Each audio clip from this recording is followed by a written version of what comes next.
नमस्कारम। आयुर्वेदिक धन्वंतरी में आपका स्वागत है।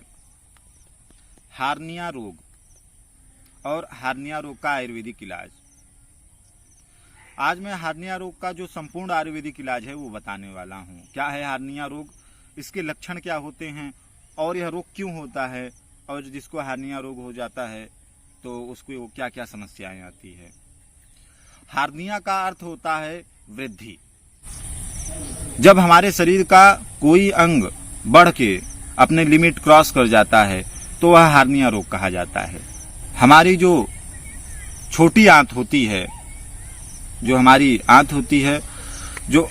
तो आंत को रोकने वाली जो झिल्ली होती है उसको फाड़ करके आगे निकल जाती है थोड़ा सा, तो उसको हार्निया रोग कहते हैं।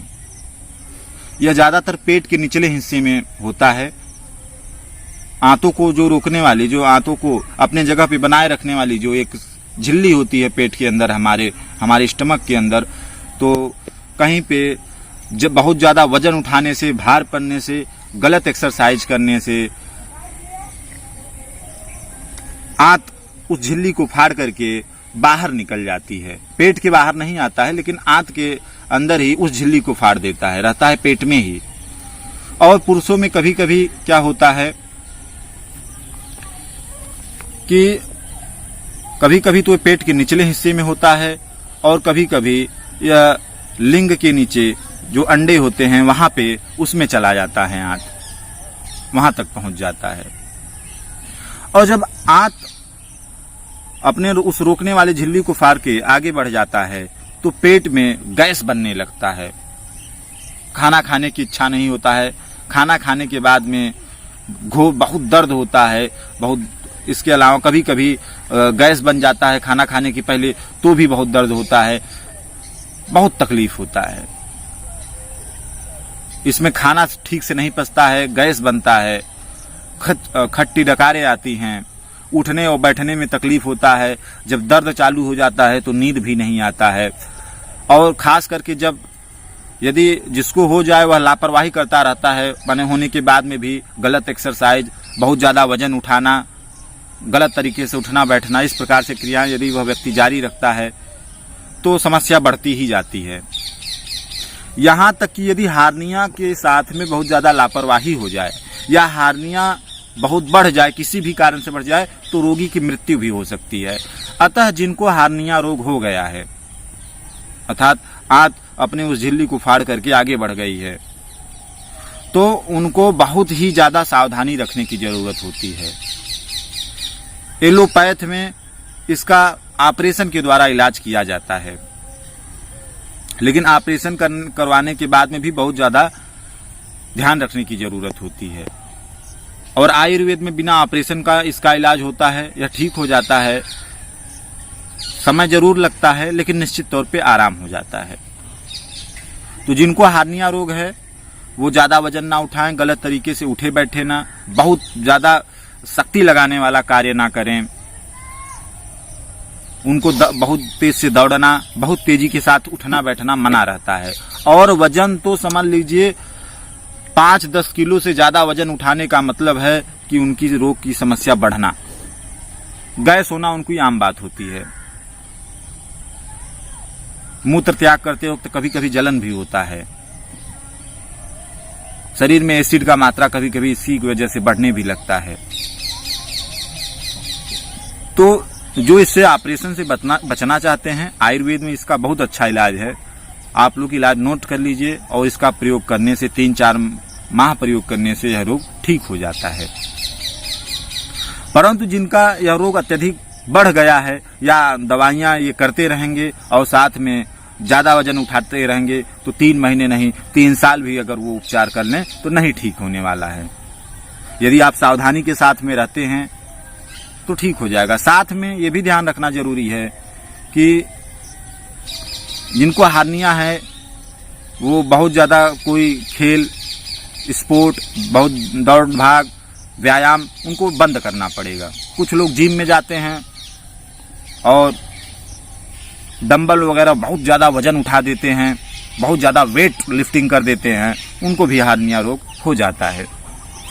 तो आयुर्वेद में जो इसका इलाज है आप लोग नोट कर लीजिए। सर्वकल्प क्वाथ 10 ग्राम 2-3 घंटे के लिए पानी में भिगो करके 15-20 मिनट हल्की आंच पे पका करके गुनगुना पी जाएं। सर्वकल्प क्वाथ जो है बहुत सारी आयुर्वेदिक फार्मेसियां कंपनियां बनाती है, उपलब्ध हो जाता है, बहुत सस्ती औषधि है।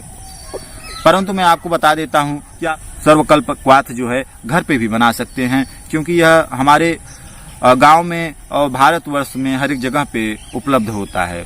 मकोई के बीज समान मात्रा में लें, गोखरू समान मात्रा में लें, भूमि आंवला का पंचांग लेना है, माने पूरा जड़ से लेके पूरा पत्तों तक उसको उखाड़ लें, धो लें। और जो मकोई लेना है तो मकोई के बीज एवं पत्ते लेना है समान समान मात्रा में। और गोखरू का बीज आता है, गोखरू लेना है। जब तीनों को समान मात्रा में मिला दिया जाता है, धूप में सुखवा करके पाउडर बना के रख दिया जाता है, तो उसको बोलते हैं सर्वकल्प क्वाथ, सर्वकल्प औषधि। और जब हम इसको पकाते हैं 10 ग्राम औषधि को अर्थात 2 चम्मच औषधि को 3-4 घंटे भिगो के सुबह शाम पका करके 400 ग्राम पानी में भिगो के रखना है और उसी में पका लेना है। 15 मिनट हल्की आंच पे पकाना है और फिर हल्का गुनगुना रहे तभी पीना है, तो इसमें आराम मिलता है। साथ में सर्वकल्प क्वाथ जो है खाली पेट प्रयोग करना है, सुबह एवं शाम प्रयोग करना है सर्वकल्प क्वाथ का। इसके अलावा इसमें भस्म भी प्रयोग किया जाएगा, उसको आप नोट कर लीजिए क्या है कैसे। बहुत थोड़ी मात्रा में, अल्प मात्रा में प्रयोग करना है, कोई ज्यादा महंगा इसकी औषधि नहीं है। गोदंती भस्म 10 ग्राम, प्रवाल पिष्टी भस्म 10 ग्राम। बहुत सारी कंपनियां बनाती हैं, किसी भी कंपनी का आप ले लीजिए। 10 ग्राम गोदंती भस्म, 10 ग्राम प्रवाल पिष्टी भस्म और 25 ग्राम त्रिकुटा चूर्ण या त्रिकटु चूर्ण, त्रिकुटा चूर्ण 2-3 नाम है इसके, तो इसको ले लीजिए। त्रिकुटा चूर्ण आप घर पे भी बना सकते हैं। त्रिकुटा किसको कहते हैं? छोटी पीपर, सौंठ और काली मिर्च, तीनों को जब बराबर मात्रा में हम मिला देते हैं तो उसको कहते हैं त्रिकुटा चूर्ण, त्रिकटु चूर्ण। तो 25 ग्राम त्रिकटु चूर्ण, 10 ग्राम प्रवाल पिष्टी भस्म, 10 ग्राम गोदंती भस्म, ये तीनों औषधियां हैं। इन तीनों औषधियों के पाउडर फार्म को मिलाकर रख लीजिए, मिला दीजिए एक जगह और 60 पुड़िया बना दीजिए। कितना? 60 पुड़िया, ये अर्थात 1 महीने की औषधि है हो जाएगी। और 1 पुड़िया औषधि सुबह खाली पेट। यदि देसी घी उपलब्ध ना हो तो आप लोग मलाई का भी प्रयोग कर सकते हैं, मक्खन का भी प्रयोग कर सकते हैं। मलाई या फिर मक्खन का प्रयोग करना है आपको। 1 चम्मच की मात्रा में या मलाई हो, दूध की मलाई, मक्खन हो, मक्खन आप समझते ही हैं, बटर, या फिर 1 चम्मच देसी घी। सुबह शाम खाली पेट प्रयोग करना है। खाना खाने के 1-2 घंटे पहले 1 पुड़िया आपको औषधि और 1 चम्मच गाय का देसी घी या फिर मक्खन होना चाहिए। इस प्रकार से आपको प्रयोग करना है। साथ में आपको 2 टैबलेट भी प्रयोग करने हैं आयुर्वेद के। कांचनार गुग्गुल 1 टैबलेट और वृद्धि वाटिका वटी 1 टैबलेट सुबह शाम खाना खाने के बाद में आपको प्रयोग करना है।